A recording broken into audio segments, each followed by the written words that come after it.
Now, cities are like human beings. They are born, they grow and decay, and then they die. Some die by act of God. Some may die by acts of men. Consider the cases of Pompeii and Vijayanagar close here. Aristotle said more than 2000 years ago that city comes into being to make life possible. It continues in existence to make life better. The corollary is that when it stops making our lives better, it deserves to die and often does. Now, the birth of Hyderabad justified the first criterion of Aristotle. Late in the 16th century, the fort city of Golconda had become congested and its civic amenities inadequate. So a site was located outside the fort and close to the river Musi to establish a new city. Firishta, a contemporary historian, tells us that one fine morning, actually he says auspicious day, the fifth ruler of the Qutb Shahi dynasty, Muhammad Quli, issued a decree to establish a city, to build a city which should be a replica of heaven and unparalleled in the world. John Pieper, a German architect, has quoted chapter and verse from the Quran to show that the plan of the city was an architectural metaphor for the Islamic heaven. Now, Islamic heaven is a garden, or rather a number of gardens. This plan is based on my researches on the subject and the thesis of Jean Pieper, whom I quoted earlier. You will notice that in close to Charminar, surrounded by the four arches, there is a garden. Now, in Arabic, the term for heaven is Jannat. In Arabic, Jannat also means garden. Hence the emphasis on garden character of the city. Now this is a garden, and in the center of the garden you will see a fountain. This fountain incidentally still exists where it was earlier. Nothing else exists. From the fountain flow four channels. Channel of pure water, channel of pure milk, pure honey, and pure wine. Wine which does not give you a hangover. Now, when the other point that he made is that there are two types of trees in heaven, Tala and Sidr. They are not found on earth. So, coconut and betel nut palm trees were planted to represent the heavenly trees. When the city was ready, there were 14 palaces, 14,000 houses, numerous bazaars and so on. The founder named it Bhagnagar after his beloved Bhagmati, which you see on the right. Bhagnagar later on became Hyderabad, of course. Now, from this, the city was completed around 1596, and from then onwards, a number of foreign travelers, visitors, and chroniclers uniformly praised Hyderabad or Bhagnagar as a city which had a unique layout, beauty, and vast green cover.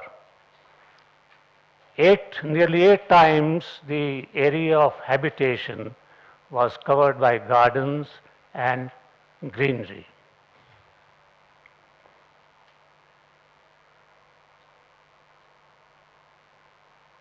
In 1687, the Mughal Emperor Aurangzeb attacked Golconda, and it took him 8 long months and also bribing of some of the defending generals to reduce the fort. Thereafter,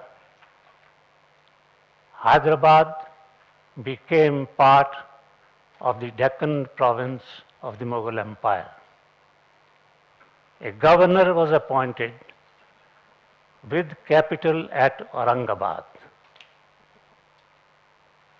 The war-ravaged city of Hyderabad was thus deserted and came closest to its extinction. However, the second Nizam, that is the governor, the second Nizam, on his accession in 1762, brought the capital back from Aurangabad to Hyderabad, and so once again the city started being developed. Now I will tell you the story which you might have missed, the story of the great flood of Hyderabad. On the 28th of September 1908, Hyderabad had the worst floods in history, even till now. There was in the Bay of Bengal, there was a cyclonic storm in the morning, followed by a cloudburst at midnight. All the tanks and lakes in the vicinity of Hyderabad breached. The Musi River went up, its level went up by nearly 16 feet in about 3 hours. All the 4 bridges on the Musi were overtopped, their parapet walls destroyed. This is the Naya Pul, the new bridge at that time. This was worst damaged. 15,000 persons were washed away, 19,000 houses were destroyed, and fully 80,000 persons, which represented a quarter of the population of the city, were rendered homeless. Some Hindu priest suggested to the 6th Nizam, the ruling Nizam, that these floods have been caused by the fury of goddess Bhavani. She should therefore be placated by performing her arti. Accordingly, the Nizam walked to the river bank barefoot, carrying a silver plate on his head with 5 earthen lamps, some flowers, kumkum, and a sari. And at the bank he performed her arti. Many people believed, a large number of people, since the majority in Hyderabad is Hindus, they believed that the doomsday was averted because of this gesture of Nizam. After that, to repair the city and to make improvements, the eminent engineer Visvesvaraya was invited from Mysore to suggest anti-flooding measures. His first report, he submitted 2 or 3 reports. First report, submitted in 1912, virtually became the city's first master plan. Apart from constructing a dam across the Musi and building 2 reservoirs on Osman Sagar and Himayat Sagar, a number of other improvements were taken up. A city improvement board was set up. That was the first in India in 1912. And on the basis of his recommendations and otherwise, a number of masterpieces of architecture came up in the city, like the High Court, the State Central Library, Osmania Hospital, and Jagirdas College is missed here, but this is the Arts College building of the Osmania University, which is really remarkable. With all these improvements and a network of roads, cement concrete roads in and around the city started looking so beautiful that people referred to the city as Urusul Balad, which means a bride amongst cities. Now we move to 1947, when India became independent. The Nizam of Hyderabad, the 7th Nizam, made a vain bid to become independent. After prolonged and fruitless negotiations, Government of India sent a part of its army in what is called the police action on 13th September 1948. Hyderabad fell in 4 days, virtually without any resistance. Many people believed that the victorious army would massacre people mercilessly. But the city was spared, not much harm came to it. In 1956, Hyderabad became the capital of the enlarged state of Andhra Pradesh and started making really good strides in industrialization and other sectors. Imagine 1/6 of the population of today, broad roads with broader footpaths on both sides, and just 2,000 cars. Single-storied houses with lawns and gardens in them and around them,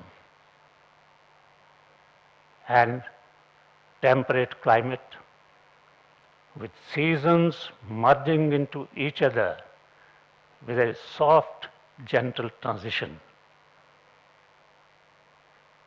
Evening parties with warm, gracious, warm-hearted hosts, and mushairas galore. What more could one ask? Then came the age of petrodollar, what I call gold rush. Practically every family in Hyderabad sent or tried to send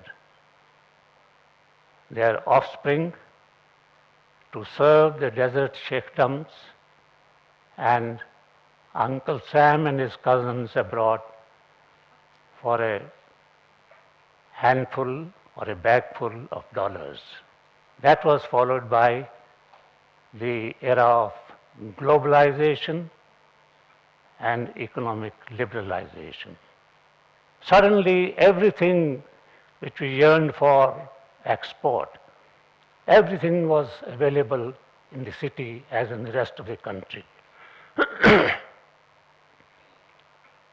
Everybody seemed to have become richer. That is, I must clarify, everybody except me. Then it developed further. The bikes were replaced by cars, malls and apartment houses supplanted. Single-storied houses stood here, you can see. And cars, I'm told there are 4,000 cars added every month to the city. So, I believe that then there are these increasingly recurring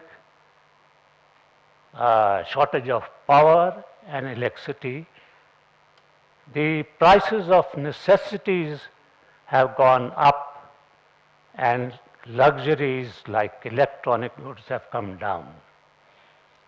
This sort of progress has gone in the wrong direction and beyond acceptable limits.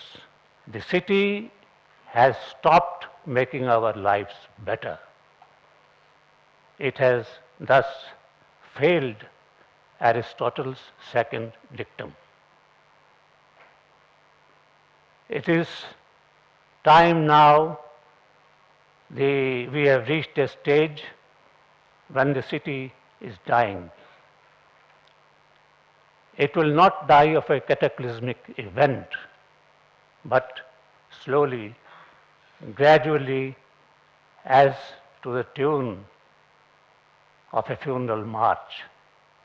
Will the city defy my gloomy foreboding? I hope it does. I hope I am wrong. Thank you.